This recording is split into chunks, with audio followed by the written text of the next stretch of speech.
When you were Secretary of Justice, you had all the power. You were a very, very powerful cabinet Correct. member Oh. under the Aquino administration. Why did you not pursue it?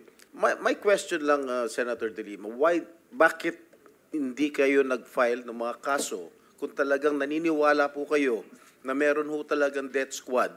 Why did you not file cases immediately? File the case in court or file the cases in court.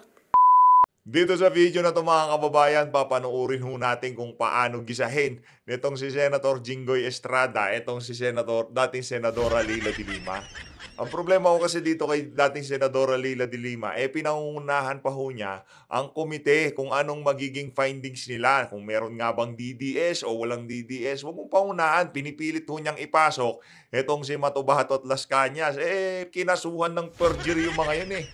Diba? Meron nung silang kasong pagsisinungaling dahil dun sa mga pabalabalentong ho nilang statement. Mantakan nyo yun, yung si Matubato, kesyo yung mga biktima, pinapakain sa buhaya.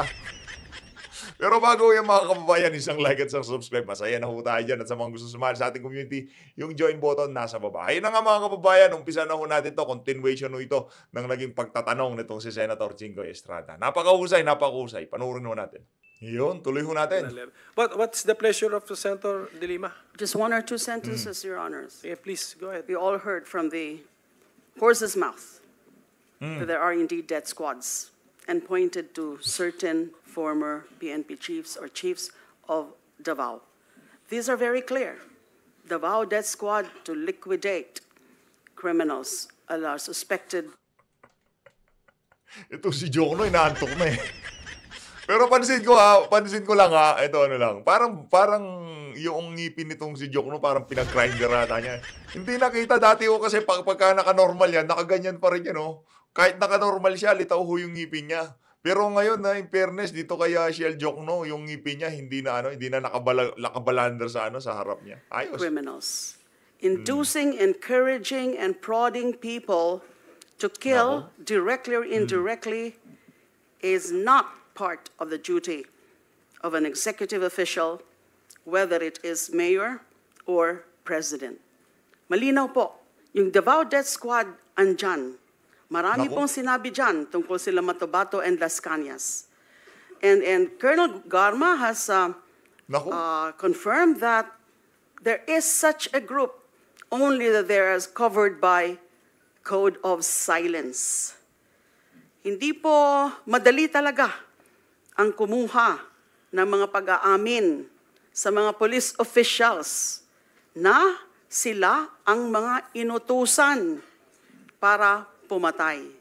Ang dami pong mga dinarrate sila Matubato and Las Cañas tungkol sa mga specific cases of killings na yung Ito nakakatawa dito mga kababayan. Mantakan nyo yan. Mantakan nyo ho yun. Itong si Noynoy Aquino, 6 na taon sa administrasyon. DOJ Secretary ka, naging CHR chairman ka. Pero wala ho kayong nakitang matibay na ebidensya para maidiin itong si dating Pangulong Rodrigo Duterte dyan sa DDS na yan. Yun, totoo ho yun mga kababayan. Naging DOJ Secretary ka na't lahat-lahat. Nakita niyo ho ba kung gaano kakapangyarihan ng DOJ Secretary? Nakita niyo ho ba yung mga pinagagawa nitong si Boyeng Remulla? Lahat ho, yung nagbigay ng temporary protection order doon sa mga miyembro ng KOJC. Anong nagkaroon ng pagsalakay dyan sa KOJC compound? Anong nangyari doon sa yung judge ba yun? 'Di ba kinasuhan din mo siya. Ganun ho kakapangyarihan ng isang DOJ secretary. Pero ano hong ginawa nyo dating Senadora Leila de Lima nung DOJ secretary kayo? Bakit hindi nyo ho na-dismantle ang kalakaran ng ipinagbabawal na gamot sa loob ng Bilibid? Bakit hindi ho kayo nakakuha ng mga matitibay na ebidensya para maidiin itong si Digong dyan sa DDS issue na yan? Yun ang nakakatawa dito. Kaya bago natin ibida yung DDS na yan si Matubato, yan si Las Cañas, napatunayan naman ho na sinungaling yung mga yan. No? Sagutin nyo ho muna yung tanong, ano hong ginawa nyong aksyon noong merong pagluluto ng ipinagbabawal na gamot sa loob mismo ng bilibid habang kayo DOJ Secretary. Ang nakikita ho namin mga larawan ngayon, nakikipagsayawan kayo, nakikipag-usap kayo dun sa mga high-profile inmate dyan sa bilibid, yun ho yung mga nakikita namin. Pagdating naman dun sa nangyaring investigasyon dyan sa Senado, House of Representative nung panahon ni Tatay Digong, subuan na saba ang nangyayari. Yung di umano, dinalhan daw ho kayo ng isang bag, kulay itim na bag na kung saan merong lamang napakaraming pera. Yun ho yung mga nailatag noong mga panahon ni Tatay Digong. Na ngayon parang gusto ho atang tabunan nitong mga mainstream media na to. Tuloy ho natin. Yung order, either pinapadaan kina Sonny Benaventura or kay Naku. Las Cañas, Masusopla ka at dyan, madam. times, even from then Mayor Mr. Chair. Duterte himself. I'm sorry to interrupt Thank you, ma'am. good Senator. Yes, yes, you have the floor, you have the floor. Go ahead. The Go ahead. former senator is jumping into conclusion. Let the committee decide whether indeed there is an existence of the Davao Death Squad. Yun. Huwag mong paunahan ng komite. Hayaan ho muna natin gumulong. Yun ho kasing kalakaran doon sa TWAD Committee. Pilit idinadala nitong si Senator Risa Hontiveros at nitong si Senator Leila de Lima diyan sa pagdinig sa Senado. Yun ang problema dito sa mga individual na to. Pinipilit ho nilang dalhin yung kalakaran doon sa TWAD Committee. Doon ho wala namang doon, walang etiquette yung pagkandak nila ng committee hearing, basta mabira lang ho nila itong mga Duterte, sapat na sa kanila yun. Senator Estrada, may I Yes. just Go ahead, sir. Yes, Mr. President. one statement. Kung lahat man ito, kung totoo, palayan niyo ako ng kaso. May korte. At sinasabi ninyo na bakit ninyo nalaman na matay, na ganun-ganun. So, ibig sabihin may witnesses kayo. Correct. File the case in court or file the cases in court. Grabe, nagkakahamunan na ho. Yun ho, ang hirap doon panahon ni Panot, matagal na hong kalaban nitong si Leila de Lima, itong si Tatay Digong. Bakit hindi mo pinailan ng kaso? Meron kayong Las Cañas, meron kayong Matubato. Kaso, yung kanilang mga testimonya, mga palsipikado ho. Hindi ho, real talk nasubaybayan ho natin yun, 2016, 2017. Hindi ho talaga tatayo sa korte. Kirinos examine nga nitong si Alan Peter Cayetano, di natin itong si Matubato, parang maiihi sa kinauupuan niya Kaya hindi ho sila makapagsama. Hindi na ho siya presidente. Wala na ho siyang kapangyarihan kagaya ng meron siya nung nasa Malacanang pa siya. Ngayon ordinaryong Pilipino na lang ho siya. Anytime, kahit sino pwedeng kasuhan itong si Tatay Digong. Ang tanong, nasa laya ka na, Leila de Lima, bakit hindi nyo kasuhan itong si dating Pangulong Rodrigo Duterte? Ganun lang naman ho yun. Sabi ko nga dito sa Sa bagay, sa mga nangkakaso, nakikita nyo naman ho siguro yung katabi niya kung sino. Yan ho makaka-argumento nyo. Ayan, nakikita nyo ho yan si Secretary Panelo. Yan ho ang magko-cross-examine dito kay Matubato at Las Cañas.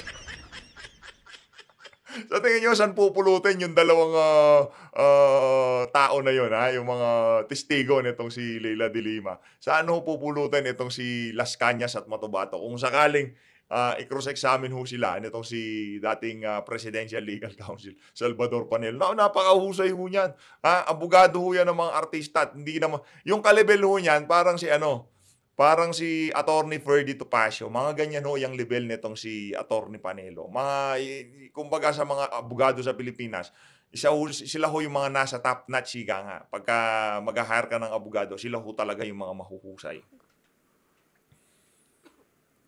mine and mine alone. Gusto ko ang syudad ko maganda, malinis, at livable. At sa awa ng Diyos, ako ang nauna sa Pilipinas. At dahil dyan, palakpaano natin si Tatay Digong. Bang klase.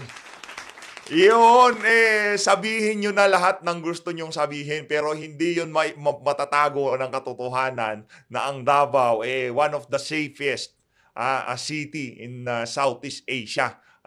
Sa Pilipinas naman, baka sa buong Pilipinas, Davao City. Diba? Pero sa sa Southeast Asia, isa ho siya nasa top 5, nasa top 10 sa most safest city. Alam mo bakit, sir? Ako po'y empleyado lang ng gobyerno. I started as a prosecutor. Kaya kapa ko yung kriminalo, pati yung mga criminals.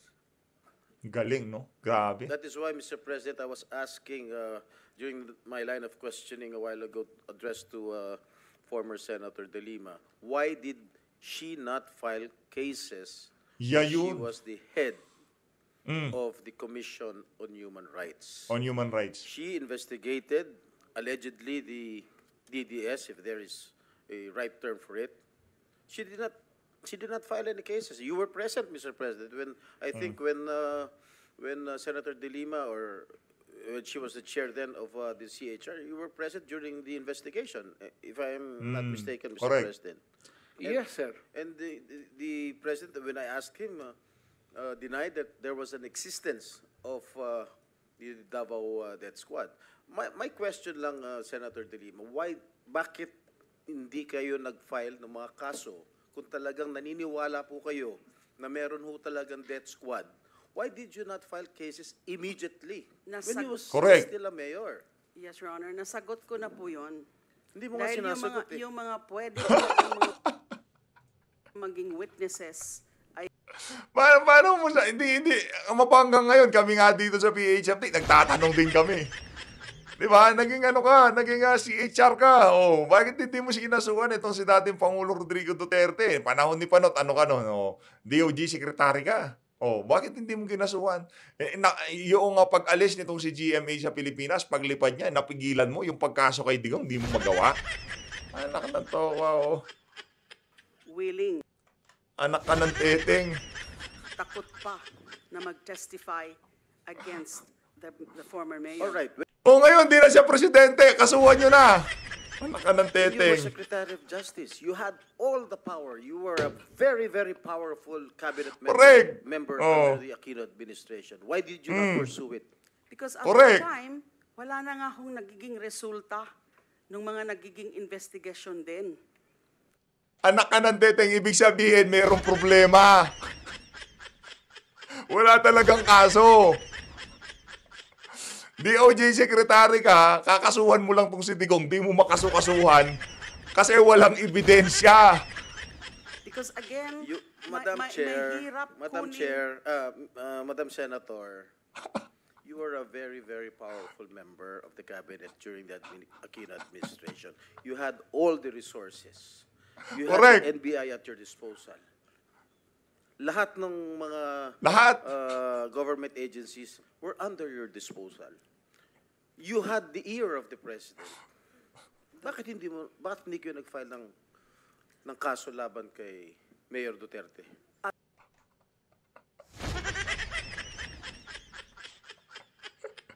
Anak ka ng Di ba? Yun o yung tanong na mapahanggang sa ngayon, walang kasagutan. Panahon ni Panot, DOJ Secretary, nakita niyo kung ginagawa ni Boying Remulla?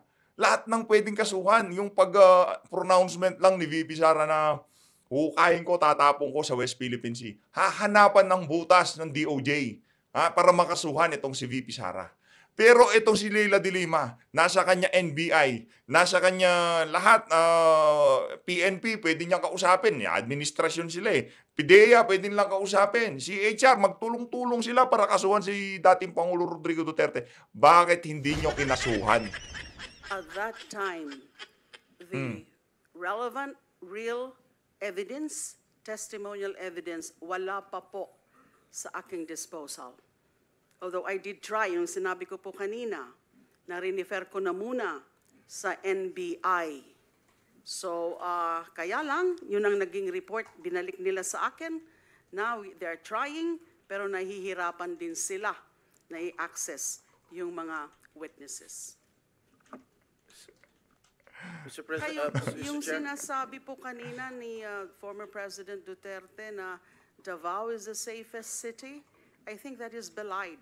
by statistics. I don't have the exact statistics now, but I read certain data. It's not the safest city. It has the Baka yung data galing kay Senator Risa. O di naman o kaya yung data galing sa CHR.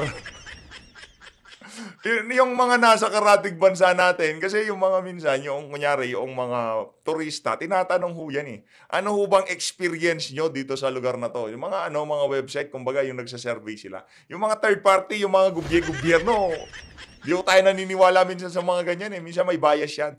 Pero yung mga nagpupuntang mga turista at yung mga nakatira sa lugar, meron hong expert talaga na gumagawa ng mga ganyang klaseng survey. Yun na nga ho mga kababayan, yung mga participant dito sa mga survey na to, hindi lang ho Pilipinas, hindi lang ho yung mga syudad sa ating bansa, maging yung mga malalaking syudad, kagaya ng dyan sa Singapore, dyan sa Malaysia, dyan sa Thailand. Lahat ho yan, kumbaga yung mga turistang nagpupunta sa mga lugar na yan, tinatanong ho nila, anong experience nyo dyan sa syudad na yan? Naging safe ba kayo noong yung mga experience nyo, sobrang safe ba noong napunta kayo dyan sa mga lugar na yan? At doon ho, yung mga makikipag-participate doon sa mga ganong klaseng survey, wala hong kabayas-bayas, ika nga. Kasi hindi naman sila mga Pilipino. Kaya sila ho talaga makakapagbigay ng totoong mga datos kung ano ang meron dyan sa Davao City. At itong mga sinasabi nitong si Senator Risa Hontiveros, malamang galing ho siguro nga ang mga datang sinasabi niya, galing sa CHR. So what among is the the safest city highest, as far as you I know? would not know. It was it registered as among those with highest data on killings or murders. So how can it be a safe city? Mr. President, Mr. Chairman, with the permission of Senator Jinggoy. I think the former president wants to answer the accusations. These statements Mr. of President, former yes, senator. you're recognized. Maraming namatay, sir. Marami talaga. Thousands, I would say, from yung naging mayor ako. Marami. Ito yan sila. Dito yan sila lahat. And they would tell you, si Danao, si Koy, si Yambua. Ito si Senator Bato. Maraming namatay, pero ang namatay, sir, mga kriminal. Yung Alam mo kasi ang Davao is a crossroad kasi ang unang nag-bloom sa Mindanao, tagaroon ka man, sir, ang Davao. Kaya saan yung progressive at saan yung pera negosyo, nandoon rin yung mga kriminal kasi ang negosyante pati ang kriminal magkasama yan. Kung saan yung pera, mga negosyante, nandoon yung mga kriminal. Kaya ganon. Kapag kabubo ka na mayor, at hindi mo takot kang makulong,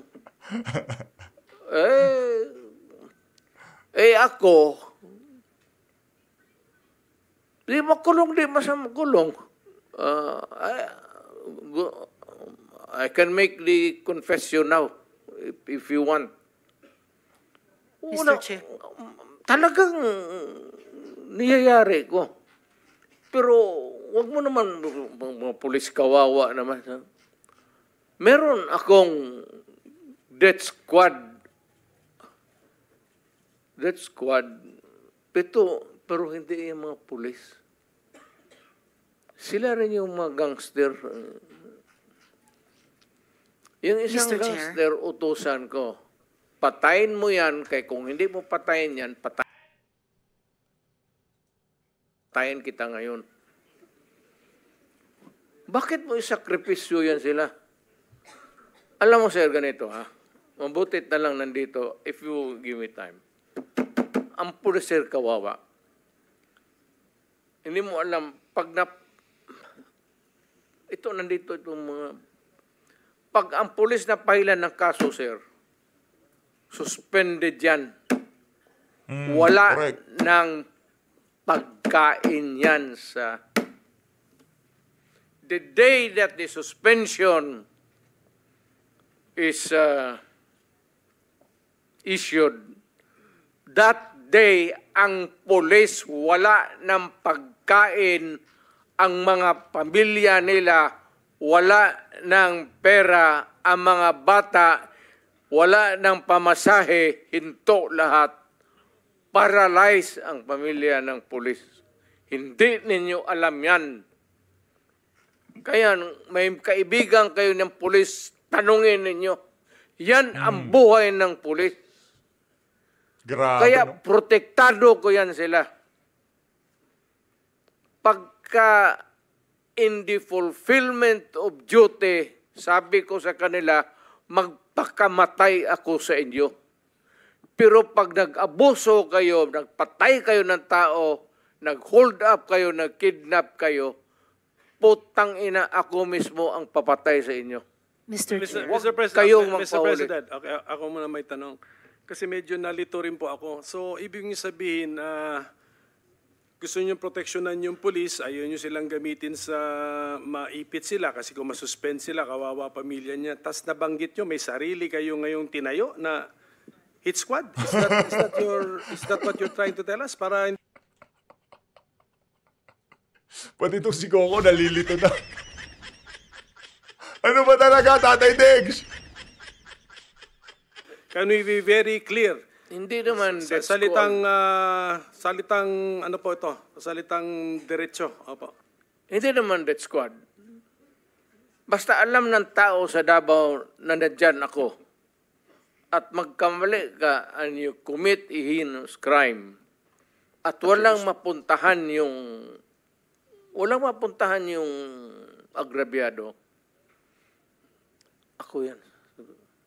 And then how do you remedy the situation, Mr. President? Or how did you remedy those situations na nalapitan ka? When I am called for another investigation, sir, sabihin ko, hindi ko man ito drama. Tanungin niyo ako ulit, tapos, my experience, 73 years old na ako, sir. So, in a few years, 2-3 years, may sakit na rin ako. Gusto ko iwanan yung lahat para malaman. Thank you, Mr. President. Just one last statement. last, Your Honor, I cannot help myself. No, excuse me. Senator Estrada has the floor. Merong intervention dito. Hindi ka na, Leila de Lima, di ka naman ho naging presidente. Hindi ho kayo pwedeng sumingit kagaya ng pagsigit ni Tatay Diggs. Okay. Okay, Senator Bato. Mag-presidente ho muna kayo. I just would like to put on record na the statement of our resource person, Attorney Leila de Lima, that Davao, dinidisclaim niya palagi na Davao is not the safest place in the Philippines. So what does that make of all these awards that was received by Davao City? Not only the LG of Davao City, the Davao City Police Office, ay palaging Best City Police Office of the Year. Halos forever na eh. Kaya there came a point na yung Davao City Police Office ay hindi na sinasali sa best competition as far as unit performance is concerned dahil yung ibang mga syudad hindi na makakatanggap ng award dahil Davao City palagi na nanalo based on record yan sa Camp Crame. Ngayon, it is, ako mismo, I'm from Davao. I can tell you, Davao City is the safest place anywhere I go in the Philippines. The safest place for law-abiding citizens and the most dangerous place for the criminals. At dahil dyan, palakpakan ho natin itong si Senator Bato de la Rosa. Talagang pag gumawa ka ng krimen ng Davao, pulis ako ng Davao, hahabulin talaga kita. Hahanapin talaga kita, Mr. Chairman.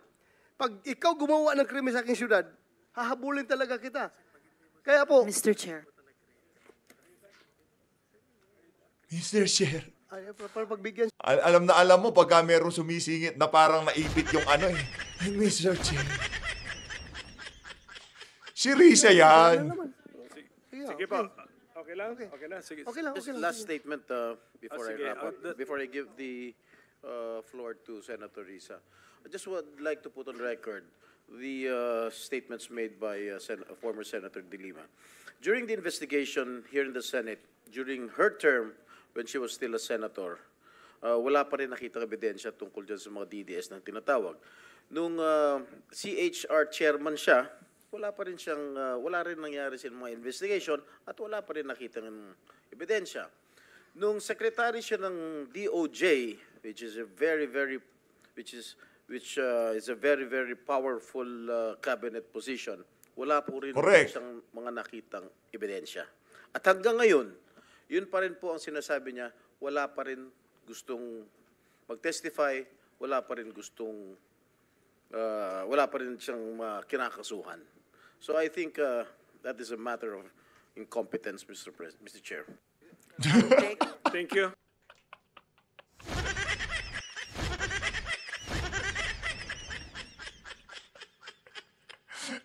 Incompetence ka daw. Yan nga ba sinasabi natin mga kababayan? Ano lang pa, weather lang yan. Kung maalala nyo noong binanatan nyo tong si Jinggoy nung panahon ni Panot. Ngayon, siya naman ang babanat. Incompetence ka. Mr. Strong Chair, kan na yan. exception to that, Kan, Your Honor. Okay, Nagalit to be fair, okay, to be Hindi fair. ko po Sige. nag- The chair will be fair. Excuse me, everybody, Mr. President, teka muna. Sige, Hindi ko po yes, nagustuhan. Senator De Lima. Teka lang, relax! Short lang, short. Hindi sige, ko po response. nagustuhan yung ganung conclusion na Okay. wala akong ginawa o that incompetent. Malayo pong description sa akin yan. I always do my job. Depende sa mga circumstances. Depende rin sa kung ano talaga yung makakalap. And hindi ho tama na nung Senate inquiry. Kasi nandun po si Matubato. Present ko nga po. Pero after I presented him, inalis na po ako as Senate chairperson. Now, ano yung tungkol sa safest city? Ma'am, What- let's what ma'am, exactly excuse me. is the standard? Can I stop you there? Wag na natin, let's not debate on the safest city. I mean, focus po tayo, no? A Philippine war on illegal drugs. So, anyway, opinion na po yun. There's no right and wrong opinion. Yes, Senator Risa? Salamat kaayo, Mr. Chair. Si Kaayo. Huwag nating kalimutan, may Oh. bombshell na inamin ang dating presidente kanina. Sinimulan niyang i-implicate, ilaglag yung mga ilan sa mga dating PNP officials natin na involved daw sa Davao Death Squad noon. Naku. Pero sila mismo, sinabi nila na may death squad sila. Siya. Bagamat hindi daw pulis, may death squad siya. Yun yung iniimbestigahan nga natin dito, Mr. Chair. Yung war on drugs, yung extrajudicial killings na nangyari nung war on drugs, sinimulang modelo sa Davao noon, tapos iniimbestiga natin kung yun ang ginamit na template o modelo para i-scale up nationwide. So, bombshell yung sinabi po ng dating presidente na meron na silang death squad, anuman ang pangalan yan, police o non-police ba yan, kasi it looks like what we are investigating now, yung ginamit na instrumento para sa war on drugs na nagbunga ng napakaraming extrajudicial killings. You are For the record, Mr. correct, ma'am. React, sir. Tama Thank you, ka Mm. talaga. Mr. Chair. Tama ka talaga. May So, tama ka ganito na talaga. lang. Huwag na lang yung pulis. Kawawa yan, wala yung sa experience, Davao, ako. Imbestigahan niya ako. Set a date for an investigation para sa akin. Ako ang imbestigahan ninyo. At kunin ninyo yung record sa Davao yung namatay. At sabihin ko sa inyo kung wala akong taguin. Alam mo, nag-warning ako, huwag kayong gumawa dito. Kasi gusto ko ang Davao was a very kawawa noon. Alam ninyo, sir, panahon ng NPA, nung hindi pa ako mayor, kita mo ang Davao. left and right ang hold up, walang makalabas sa bahay. Pati mga pulis takot. Kasi nandyan yung mga NPA, pinapatay sila. Kaya sinabi ko, nag-agyat ako sa bukid, nung na-mayor ako, sabi ko, ayaw ko ng away sa inyo. Pero yung mga pamilya ninyo, nandyan sa syudad natin. Yung mga top honso ng Communist Party, bilangin ninyo sa ilan ang taga Davao. Saan ang pamilya nila? Sa Davao. Kaya umakyat ako sa bukid. Sinabi ko, stop it. Huwag ninyong patayin ang mga pulis ko kasi putang ina yung pamilya ninyo. Yayariin ko yan. Mr. Chair, if I may, dahil matagal na po yung sa NPA, kung maaring... Linalatag lang nitong si Tatay Digong ang konteksto na dahil sa kanyang eagerness na makapaghatid ng seguridad at safety sa kanyang lugar, gagawin niya yung lahat ng magagawa niya. Ikaw naman, Senator Risa. Alam namin, matagal na yon.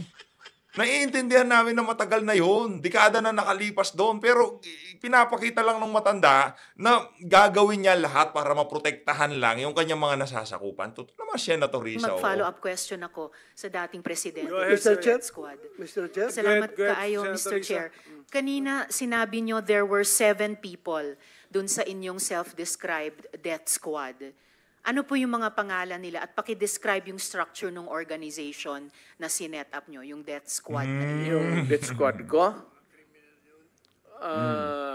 Ang death squad ko, ma'am, is, of course, it is organized.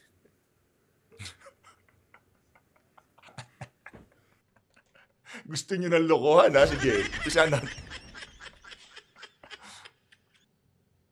Organize. Ano po yung structure ng organization na iyon? Akala ko bang alam nyo na? Akala ko bang may matrix na yung mga taga-TWAD committee? Hindi po, yun yung task siguro na binigay nyo. Pero anong structure ng death squad niya iyon? Structure against crime and criminals. Ibig sabihin, ano po yung setup? At sino yung 7 yon na miyembro ng death squad Fight nyo? crime. No, sir. Yung pangalan nung sabi nyo, 7 tao na nasa death squad nyo. Mukhang patay naman sila lahat, ma'am. It's okay, sir. Ano pong mga pangalan nila? You know, when I was mayor, it's about 43. I am now 73. For the life of me, I cannot remember the name. And ano po yung structure nung 7 yon? Merong bang team leader, may 2 tenyente, then may 4 pa na tao? Ano po yung structure ng organization na iyon? I said I am 73 years old. Hindi ko nga alam kung bakit nandito ako kaharap mo.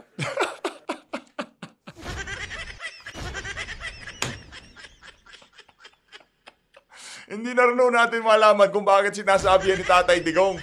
Linilito niya ho ba itong mga nakikinig sa kanya na to? Hindi ko alam, nag-uulyanin na ata ako sa mga sinasabi ko na to. Sir, I'm sure alam nyo kung bakit kayo nandito. In fact, kayo po yung nagsalita ng pinakamarami sa resource persons. Well, May reward po ba yung 7 iyon sa death squad nyo? Again, ma'am? May rewards po bang ibinibigay sa mga miyembro ng death squad nyo tuwing nakakapatay sila? Police? Police ba yung death squad nyo? Yun ang allegations.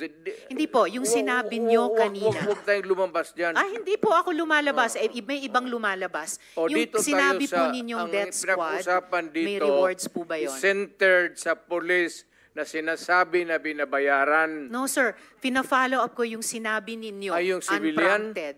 So, kung civilian yon, yung sinabi nyo na death squad nyo na 7 tao, may rewards po ba yung 7? Yang ganyang style ng pagtatanong, yan o ang signature questioning ng mga taga dyan sa TWAD Committee. Yung mahilig hong tumuwad, ganyan ho silang magtanong.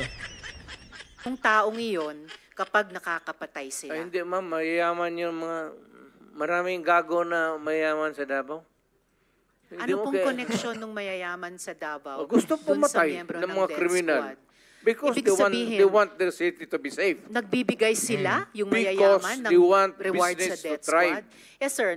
Bago po yan, Mo. sinasabi nyo ba na yung mayayaman sa Davao nagbayad sa death squad para pumatay? No, hindi, ma'am. Si Sila Colonel mismo. Makasait po ba kasama sa death squad na iyon? Sino? Colonel Makasait, kasama po ba sa death squad na iyon? Colonel Makasait?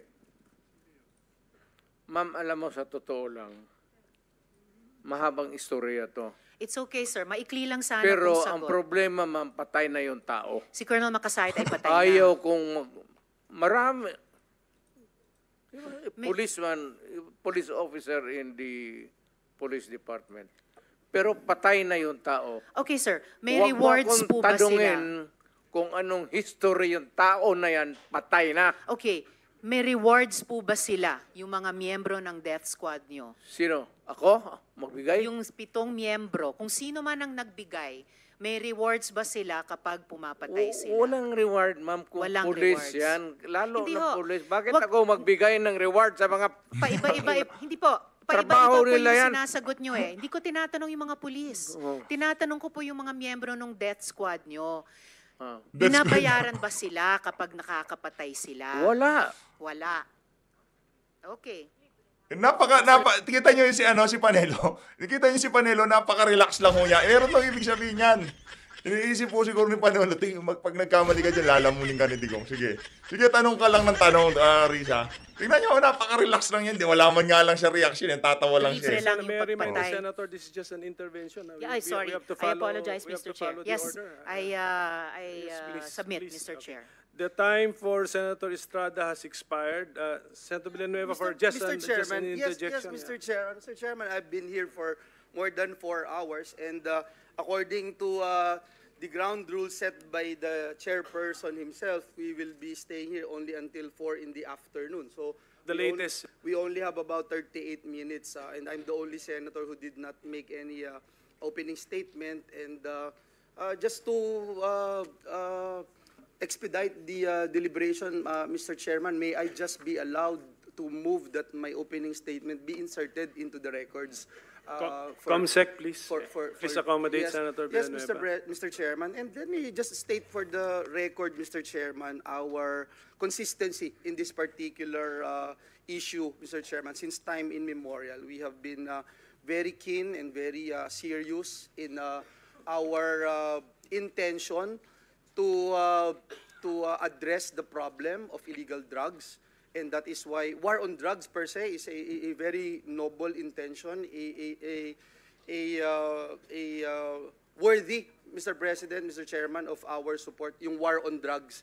Importante lang talaga nakikita natin yung tamang implementasyon at makita din natin, Mr. President, yung root cause of the problem. And that's the main reason why we are all here today. And partly, Mr. President, may I just put also into the record the importance of emphasizing the need to build the capacity of our law enforcement agencies. And I have been consistent with that since 2016, Mr. President, when I became a member of this August Chamber, for our enforcement agencies to uphold human rights as a core part of their operations and training. And number 2, we have been pushing for independent and impartial internal affairs service to thoroughly investigate police misconduct and prevent further brutality. And last but not the least, Mr. President, that I'd like to raise and put into the records is that there have been so many articles and positions that I have been espousing, and we have been calling the government since the day I became a public official, Mr. President. We've been urging our government to view drug or substance abuse to the lens of social justice and public health. Ito po'y base sa mga datos na nakuha natin na talagang isa sa pangunahing dahilan sa paglulong ng ating mga kababayan sa paggamit ng droga ay ang kahirapan po sa buhay. So I would just like to put that on record. If you would allow me, Mr. President, and I think next in line is Senator Bato de la Rosa, who is also having a reservation that this presentation would be your vice chair for today's hearing, Mr. Chairman. May I just ask one question, Mr. President. If Yes, my- yes, I will use your my chairman's colleague- discretion. Ask your question. Yes, Mr. President. Thank you very much. We are very honored that our former president is here with us, sir. Thank you for being here with us. And I just noticed yung pong sinabi niyo po kanina, and I'm humbled and grateful na binanggit po ninyo, Mr. President, kanina na yung programa and war on drugs hindi naman perpekto, at sinabi niyo po na meron ding mga kakulangan at pagkakamali. May we know, just one question, Mr. President.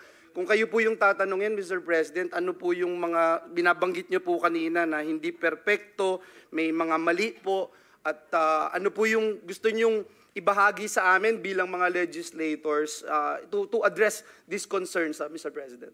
Thank you. Sir, hindi tayo nakulang sa batas. Kumpleto tayo. I've been, once upon a time also, In fairness, sa tanong nitong si Senator Joel Villanueva, hindi siya ganun ka-hostile kagaya nitong si Itong si Risa Hontiveros. Si Risa Hontiveros parang ano ho siya parang extension siya ng Tuwad Committee a dyan congressman, prosecutor, fiscal, lahat na. Dinaanan ko na lahat, sir. It is really the determination sa local officials. Alam mo kasi ang droga is a very dangerous. Kaya as we are talking now, hindi perpekto itong ating bayan. May mga mayor na nasa droga rin. Naku. Na yumaman dahil sa droga. Makikita mo naman yan Mag-mayor. Tapos, sabihin mo, pagdating dito sa Maynila, may bahay na, maganda. Hindi lang nakikita doon sa probinsya, pero pag nakikita mo dito, kasi makilala, mayor rin kasi ako Makikita mo, magagandang kotse. Mercedes-Benz.